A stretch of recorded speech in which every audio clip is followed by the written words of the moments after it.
एक शाम प्राची टीवी पर सीरियल देख रही होती है। तभी उसकी सास वहां आती है। अरे सीरियल में तो ऐसे मग्न है जैसे आज रात का खाना पड़ोसी आकर बनाएंगे।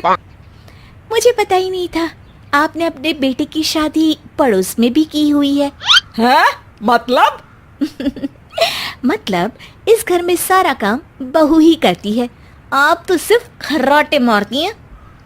अच्छा जी, फिलहाल तो तुम आराम फरमा रही हो, चलो जाओ, ये मेरे टीवी देखने का समय है। आहा, इसीलिए मुझे भगाया जा रहा है। सॉरी, अब तो बिल्कुल नहीं जाऊंगी। प्राची की इस बात पर दोनों सास बहू के बीच टीवी रिमोट के पीछे बच्चों जैसे छीना झपटी शुरू हो जाती है, जिसके बीच श्लोक भी काम से घर वापस आ जाता है। हाँ, आज मेरी चूहे बिल्ली की जोड़ी किस बात पर झगड़ रही है? अरे तेरे बीवी मुझे टीवी ही नहीं देखने दे रही। अरे तुम्हारी मम्मी मुझे खाना बनाने के लिए फोर्स कर रही है।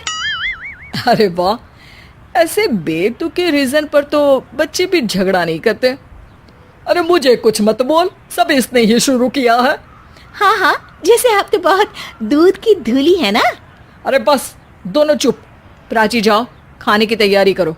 और माँ तुम छोड़ो, तुम्हें क्या बोलूं, शांति से अपना सीरियल देखो, मुझे दोबारा लड़ने की आवाज सुनाई नहीं देनी चाहिए। ऐसा बोलकर श्लोक वहां से चला जाता है, जिसके पीछे पीछे प्राची भी कुछ न कुछ बड़बड़ाते हुए रसोई में चली जाती है।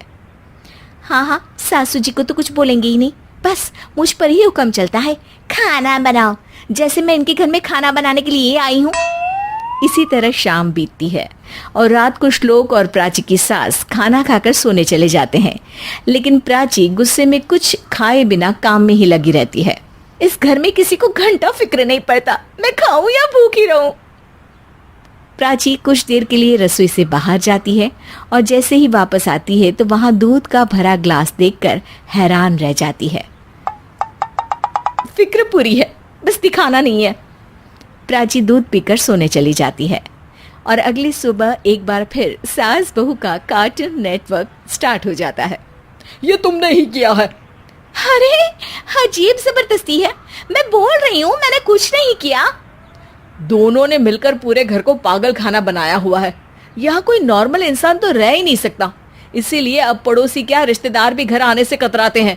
और सुन बेटे, तू भी चंगा, तेरी माँ भी चंगी, तेरी बीवी भी चंगी, रिश्तेदार। हाँ जी, आपको नहीं पता क्या, गंगाधर ही शक्तिमान है, रिश्तेदार ही। हाँ हाँ, बस समझ गया। कभी जानवरों जैसे लड़ेंगी तो कभी जुगलबंदी करेंगी। भाई मैं आप दोनों के बीच में नहीं फंसना चाहता।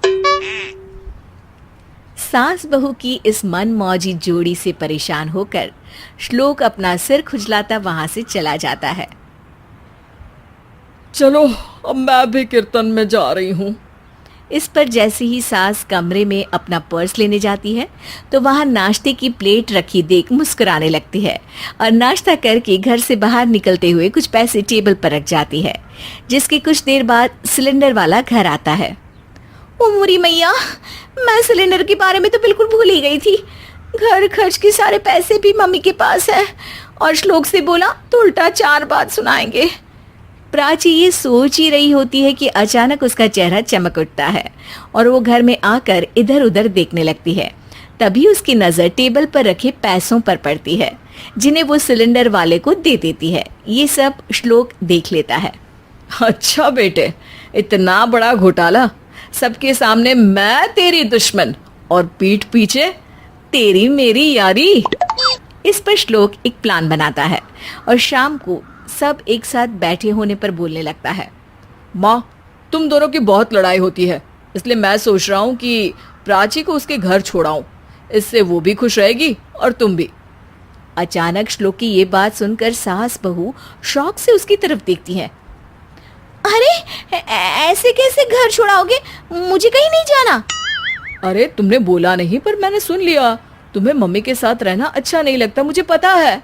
अरे वो अरे, जब बहू खुद कुछ काम बोले तो वो तुझे सुनता नहीं, और अब जो इसने बोला ही नहीं वो तू समझ गया। जब उसे नहीं जाना तो फिर जबरदस्ती क्यों कर रहा है? अच्छा, फिर आपको मौसी के घर छोड़ाता हूँ, बस अब आप दोनों एक घर में एक छत के नीचे नहीं रह सकती। मैं इस टॉम एंड जेरी की जोड़ी को और नहीं झेल सकता। है? ऐसे कैसे नहीं रह सकते? तुम्हें इतनी दिक्कत है तो तुम्हारा बोरिया बिस्तर पैक कर देती हूँ, लेकिन मम्मी जी कहीं नहीं जाएंगी। बिल्कुल यही सुनना था मुझे। अगर दोनों में इतना ही प्यार है फिर हर वक्त ये लड़ाई का नाटक क्यों करती हो? देखा मैंने कैसे माँ किचन में दूध रखती है और तुम उनके लिए कमरे में नाश्ता रखती हो, और कैसे वो पहले ही तुम्हारी दिक्कत समझकर घर में पैसे रखकर बाहर जाती है। अरे भाई, इतना ड्रामा तो डेली सोप में भी नहीं होता जितना तुम दोनों ने इस घर में फैलाया हुआ है। तू हमें टॉम एंड जेरी बोलता है ना, तो याद कर वो दोनों भी एक दूसरे को बाहर वालों की बुरी नजर से बचाने के लिए हमेशा सबके सामने लड़ते थे, लेकिन अकेले में दिक्कत के समय मदद भी तो करते थे। बस हमारा रिश्ता भी कुछ ऐसा ही है। और वैसे भी अगर सास बहू में तू मैं नहीं होती तो दुनिया वालों को कहानियां कैसे मिलेंगी?